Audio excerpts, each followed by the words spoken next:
Dear brothers and sisters in the Lord, ప్రభునందు ప్రియమైన సహోదరి సోదరులారా, today's verse for our meditation is taken from the book of Hosea, chapter 2, verse 19. నేటి దినము మన ధ్యానం కొరకు హోషేయ గ్రంథం 2వ అధ్యాయము 19వ వచనం నుండి తీసుకొనబడింది. I will betroth thee unto me forever in loving kindness.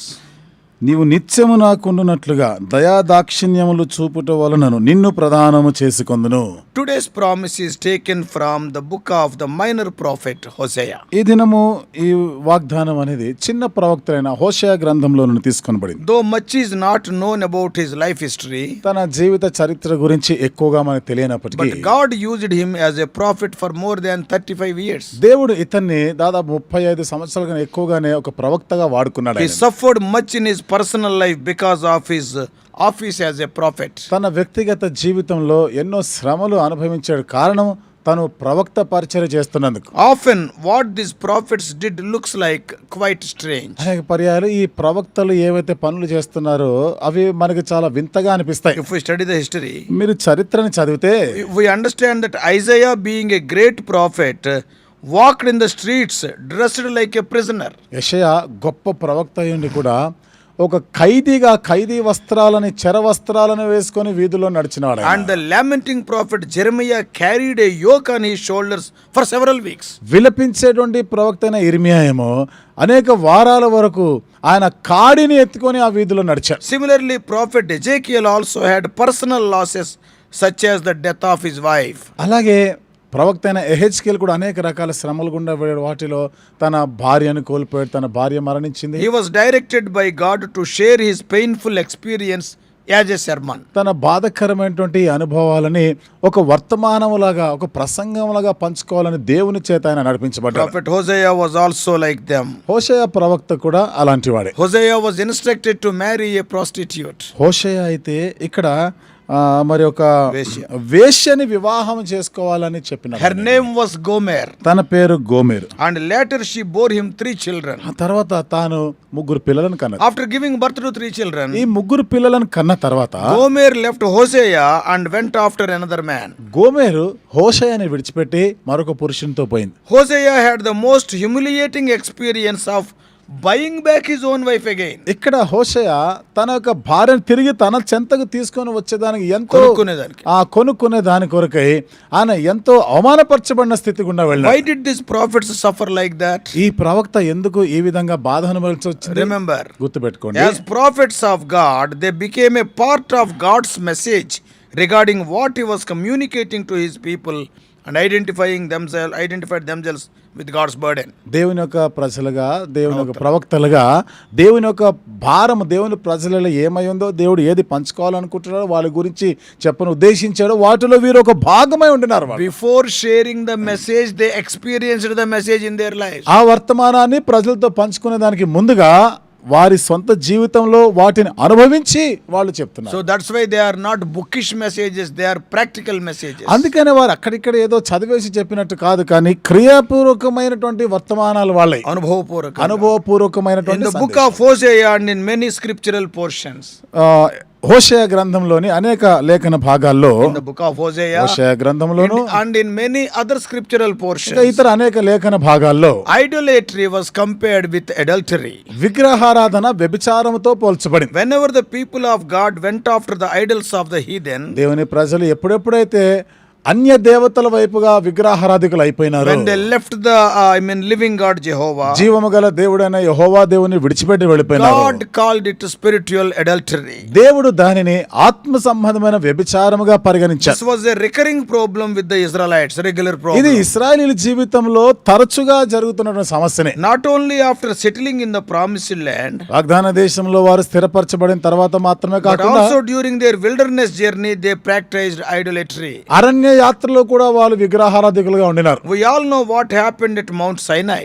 Sinai పర్వతం దగ్గర ఏం జరిగిందో మనకు తెలుసు. When Moses coming down from the mountain was delayed, మోషే ఆ కొండ మీద నుండి కిందికి రావడం తడవు చేసినప్పుడు, even a man like Aaron made a golden calf and all the Israelites started worshipping that image. అహరోను లాంటి వాడు బంగారంతో ఒక దూడ చేసి ఒక విగ్రహాన్ని చేస్తే ఇశ్రాయేల్ ప్రజలందరూ కూడా దాని చుట్టూ నాట్యం ఆడుతూ ఉండినారు. They are worshipping that image. వారు ఆ దూడని లేదా ఆ ప్రతిమని వారు పూజిస్తున్నారు. So let us see how these writings of Hosea are relevant today. మరి ఈ హోషేయ రాసిన ఈ మాటలు నేటి దినానికి ఏ విధంగా అవి అర్థసహితమైనవో చూద్దాం. Even today the people of God are surrounded by similar temptations. ఈ రోజు కూడా దేవుని ప్రజలైన వారు ఇలాంటి సమస్యలతో శోధనలతో ఆవరించబడినారు. And in the New Testament, James writes in 4:4, క్రొత్త నిబంధనలో యాకోబు 4వ అధ్యాయము 4వ వచనంలో రాస్తున్నాడు. Ye adulterers and adulteresses, know ye not that the friendship with the world is enmity with God? Whosoever therefore will be a friend of the world is the enemy of God. వ్యభిచారిణులారా, ఈ లోక స్నేహము దేవునితో వైరమని మీరు ఎరుగరా? కాబట్టి ఎవడు ఈ లోకముతో స్నేహము చేయగోరునో వాడు దేవునికి శత్రువగును. James is calling the friendship with the world as adultery. ఇక్కడ యాకోబు లోకముతో స్నేహము వ్యభిచారముతో పోల్చి చెప్తున్నాడు. We all know today many things of the world have crept into our individual lives, families, and even in our assemblies. మనం ఎరుగుదాం కదా, చాలా మంది వ్యక్తిగత జీవితాల్లో, కుటుంబాల్లో, సంఘాల్లో లోక సంబంధమైనటువంటి విషయాలు ప్రవేశించాయి. Many church leaders, due to their compromised worldly living, brought in many worldly methods into the holy worship. అనేక మంది క్రైస్తవ నాయకులైన వారు లోకంతో రాజీ పడిపోతున్న కారణాన్ని బట్టి సంఘములో లోక పద్ధతులు అనేకమైన వాటిని ప్రవేశపెడుతున్నారు. We all know the last church age, Laodicean church age, is otherwise known as charismatic age. మనకు తెలుసు కదా, ఆఖరు సంఘ యుగము లవోదికయ సంఘ యుగానికి ఏమంటారంటే తెలుసు కదా, అది charismatic యుగంగా చెప్తారు. Today in many places of worship, the age-old scriptural and spiritual principles are buried. ఈ రోజు అనేకమైనటువంటి సంఘాల్లో మనం చూస్తే పురాతనమైనటువంటి ఆ వర్తమానాలు గాని, ఆ వాక్య భాగాలన్నీ కూడా ఆత్మ సంబంధమైనటువంటి నియమాలు, లేఖనానుసారమైనటువంటి నియమాలు ఇవన్నీ కూడా భూస్థాపితమైపోయినాయి.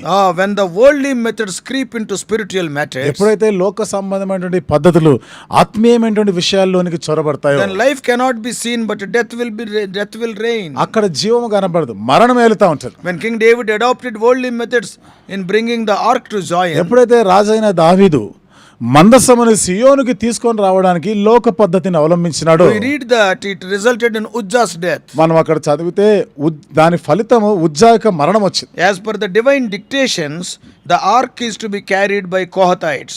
దైవికమైనటువంటి మరి ఆ దేవుని యొక్క మాట ప్రకారంగా గాని మనం చూస్తే ఈ మందసం అనేది కహతీయులు మోయాలి. But whereas David prepared a nice cart to carry it, అయితే దావీదేమో ఒక చక్కని ఎడ్ల బండిని సిద్ధం చేశాడు ఈ మందసం మోయడానికి. the bullock cart was so attractive. ఈ ఎడ్ల బండి చాలా ఆకర్షణీయంగా కనిపించింది. People were dancing. ప్రజలు నాట్యం ఆడుతున్నారు. He must have thought that carrying the ark on human shoulders is outdated and not good looking. ఆయన అనుకున్నాడు, ఈ మందసాన్ని భుజముల మీద మోయడం అనేది ఈ ఏదో కాలం చెల్లిన పద్ధతి, అంత ఆకర్షణీయంగా చూడడానికి కూడా అంత ముచ్చటగా లేదు అనిపించింది ఆయనకి. But God was not pleased. కానీ దేవుడు సంతోషించలేదు. How did David learn these new methods? ఈ కొత్త పద్ధతులన్నీ కూడా దావీదు ఎక్కడ నేర్చుకున్నాడు? He knew how the Philistines sent the ark from their land, as it is written in 1 Samuel 6:7-8. మొదటి సమూయేలు గ్రంథం 6వ అధ్యాయంలో 7-8 వచనాల్లో మనం చదివితే ఫిలిస్తీయులు తమ దేశము నుండి ఆ మందసాన్ని ఆ ఎడ్ల బండి మీద పెట్టి పంపించారు. They sent it on a newly prepared cart. ఒక కొత్త ఎడ్ల బండి మీద పంపించిన. David knew about it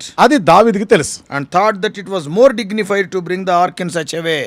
ఈ విధంగా మందసాన్ని తీసుకొని వచ్చే ఎంత హొందాగా ఉంటుందా అనుకున్నాడు దావీదు. Then in 2 Samuel chapter 6, ఇప్పుడు 2వ సమూయేలు గ్రంథం 6వ అధ్యాయంలో he adopted the same method. అదే పద్ధతిని ఈయన అవలంబించాడు. The result was death and confusion. ఫలితము మరణం, కలవరం అంతా. Never forget that however attractive our new methods may appear, if they are against the divine principles dictated in the word of God, God cannot accept them. మనం అవలంబించే కొత్త పద్ధతులు ఎంత ఆకర్షణీయమైనవిగా అనిపించవచ్చేమో కానీ దేవుడు చెప్పినటువంటి దైవోపదేశాలు లేదా దైవ విధానం పద్ధతులకి అవి వ్యతిరేకంగా ఉన్నట్లయితే అంత నష్టం. అది God cannot accept దేవుడు దాన్ని అంగీకరించలేడు. Let's be careful. జాగ్రత్త పడదాం. God's work must be done in God's way. దేవుని పని దేవుని పద్ధతిలోనే జరగాలి. Jesus Christ is building the church today. యేసుక్రీస్తు ప్రభువారు నేటి దినం సంఘాన్ని కడుతున్నారు. We are the co-workers, but he is the chief builder. మనం ఆయన జత పనివారం, కానీ ముఖ్యమైనటువంటి మరి ఆ కట్టువాడు ఆయనే. And we have to do things by being duly instructed by the chief builder. కాబట్టి కాబట్టి ఆ ముఖ్యమైనటువంటి నిర్మాణకుడి చేత ఆజ్ఞలు పొంది ఆ సూచనల ప్రకారమే మనం కట్టే పనిలో ఉండాలి. either in the building of the tabernacle or the temple. ప్రత్యక్ష గుడార నిర్మాణమైన మందిరం నిర్మాణమైన We know that the plan and pattern was given by God himself. కాబట్టి ప్రణాళిక నమూనా దేవుడే అనుగ్రహించాడు అన్న సంగతి మనకు Even తెలుసు. the sizes and shapes, దాని యొక్క ఆ సైజు గాని దాని ఆకారాలే గాని their metals or materials, దానిలో ఉపయోగించినటువంటి ఆ వస్తువులు గాని and the curtains and the skins, అక్కడ ఉన్నటువంటి తెరలు గాని తోళ్లు గాని for all furnishings they were dictated by God. లోపల ఉన్న ప్రతి పరికరం ఇవన్నీ కూడా దేవుని చేతనే అవి చెప్పబడినాయి, ఆజ్ఞాపించబడ్డాయి. Moses is a very intelligent man. మోషే చాలా తెలివైనవాడు. Solomon is much more intelligent. సొలొమోను మరింత తెలివైనవాడు. However intelligent Moses and Solomon might be, మోషే సొలొమోనులు ఎంత తెలివైన వారైనా they కావచ్చు, have to follow the divinely ordered pattern. దైవికముగా వారికి చెప్పబడిన పద్ధతి ప్రకారముగానే చేయాలి. They were not given any choice of their own. వారికి సొంతగా వారికి ఏం అవకాశం ఇవ్వడలేదు. Coming to the promise of our today's meditation, నేటి దిన ధ్యానం కొరకైన ఈ వాగ్దానం వచనం దగ్గరికి like వస్తే the Israelites, some of us in the New Testament age might be backslidden due to the subtle entrance of worldliness in our lives. ఇశ్రాయేలీల వలనే క్రొత్త నిబంధనలో ఉన్నటువంటి విశ్వాసమైన మనం కూడా లోక సంబంధమైనటువంటి మోసయుక్తమైనటువంటి కొన్ని ఆకర్షణలు బట్టి మనము దిగజారిపోయిన స్థితిలో ఉండొచ్చు. Lord is telling out of his unchanging loving kindness to return unto him again. దేవుడు మార్పు చెందని దయా దాక్షిణ్యములతో ఆయన మరలా బ్రతిమాలతో నా యొద్దకు తిరిగి రండి అని పిలుస్తున్నాడు. If we return, మనము గాని తిరిగి వస్తే, and he is promising, I will betroth thee unto me forever. నాకు నిత్యము నీవు నాకుండినట్లుగా అంట నేను నిన్ను ప్రధానం చేసుకుంటాను Oh, అంటున్నాడు. what a love. ఎంతటి ప్రేమ ఇది. Dear brothers and sisters, ప్రేమైన సహోదరి wherever సహోదరులారా, you are, నువ్వు ఎక్కడున్నా కానీ please examine your life. దయచేసి నీ జీవితాన్ని Are you పరీక్షించుకో. backslidden in any area of your spiritual walk with God? దేవునితోని ఆత్మీయమైన నడకలో ఎక్కడైనా నువ్వు పడిపోయావా, Has దిగజారిపోయావా? worldliness crept into your life in any form? నీ జీవితంలో లోకతత్వం అనేది ఎక్కడైనా ఏ రూపంలోనైనా నీలో ప్రవేశించిందా? Yeah, please heed to the loving invitation from the Lord today. నేటి దినాన ప్రభు ఇస్తున్న ప్రేమపూర్వకమైనటువంటి ఆహ్వానానికి చెవియొగ్గు. He wants to receive you again and wants to be with you forever. ఆయన నిన్ను మరలా నిన్ను చేర్చుకోవాలని, నిత్యమును ఆయన కొరకు ఉండాలని ఆశిస్తున్నాడు. When such a loving and unconditional invitation is extended to you, ఇలాంటి ప్రేమపూర్వకమైన బేషరతులతో కూడిన ఆహ్వానం నీకు what అందించబడుతున్నప్పుడు is hindering you to come to him? మరి ఆయన చెంతకు రావడానికి నీకు ఆటంకం ఏమి? Oh believer, ఓ విశ్వాసి, confess your condition and be restored. నీ స్థితిని ఒప్పుకొని మరలా సమకూర్చబడు. Experience the heavenly joy again. పరలోకపు సంతోషాన్ని మరలాను ఆనందించు. May God help you to raise from your fallen state and come to the Father like the prodigal son. పడిపోయిన స్థితి నుండి నువ్వు లేచి తప్పిపోయిన కుమారుడు తండ్రి వద్దకు తిరిగి వచ్చినట్లుగా నీవు కూడా తిరిగి వచ్చేలాగా దేవుడు నీకు చేయనుగా. Don't continue with the pigs of this world. ఈ లోక సంబంధమైన పందుల దగ్గరే ఉండిపోవద్దు. May God help you. దేవుడు నీకు సహాయం చేయనుగా. Shall we pray? ప్రార్థన చేసుకుందాం. Loving heavenly Father, ప్రేమగల మా పరలోకపు our తండ్రి, gracious మా God, కృపగల దేవా, thank thee for the people like Hosea హోషేయ లాంటి ప్రజలను బట్టి మీకు వందనాలు to చెల్లిస్తున్నాం. convey thy message. In their own life they experienced the message and suffered. మీ వర్తమానాన్ని ప్రజలకు అందించడానికి మొదట వారి సొంత జీవితంలో వారు ప్రభా దాన్ని అనుభవించారు, శ్రమ పడ్డారు, ఆ తర్వాతనే వాళ్ళకి చెప్పినారు. They suffered great losses. They know what pain is. వారి జీవితాల్లో ఎంతో ఘోరంగా నష్టపోయారు ప్రభా. ఆ బాధ ఏమిటిదో వారికి అనుభవమే అది. And here, O Lord, through him thou art expressing thy love again. ఓ దేవ, తన ద్వారా మరలా మీ ప్రేమను మీరు Though we వ్యక్తపరుస్తున్నారు. have gone far away from you because of our worldly attractions, ప్రభా, లోక సమయం ఆకర్షణను బట్టి మేము మీకు దూరం అయిపోయినప్పటికీ once again we thank thee for thy loving oh invitation. ప్రభా, మరొకసారి ప్రేమపూర్వకమైన మీ ఆహ్వానాన్ని బట్టి వందనాలు Thou want to చెల్లిస్తున్నాం. betroth with us oh again. దేవ, మరలా మీరు మమ్మల్ని మాకు ప్రధానం Help చేసుకోవాలనుకుంటున్నారు. us to leave our worldly things, O Lord. ఆ లోక సంబంధ విషయాలు మేము Many విడిచిపెట్టేదానికి times we సహాయం are చేయండి. entangling ourselves individually, as a family, even as a church, to the worldly things. అనేక పర్యాయాలు వ్యక్తిగతంగా, కుటుంబంగా, సంఘంగా కూడా లోక సంబంధమైనటువంటి విషయాలనే మేము కలిగి ఉంటున్నాం. Speak to us, O Lord. దేవా, మాతో Help us to మాట్లాడండి. leave them. ఓ దేవా, వాటన్నిటిని విడిచిపెట్టేదానికి Cling సహాయం and చేయండి. attach ourselves unto thee. ఓ మమ్మల్ని మేము ప్రభా మీకు మిమ్మల్ని హత్తుకొని ఉండేదానికి సహాయం చేయండి. Lord, we want you. ఓ దేవా, నీవే మాకు కావాలి. You are our all sufficient. ఓ దేవా, మీరే మాకు చాలిన దేవుడు. Speak to us. దేవా, మాతో In మాట్లాడండి. Jesus' precious name. యేసు ప్రభు వారి అమూల్యమైన నామములో ప్రార్థించి వేడుకుంటున్నాం తండ్రి. Amen. ఆమేన్.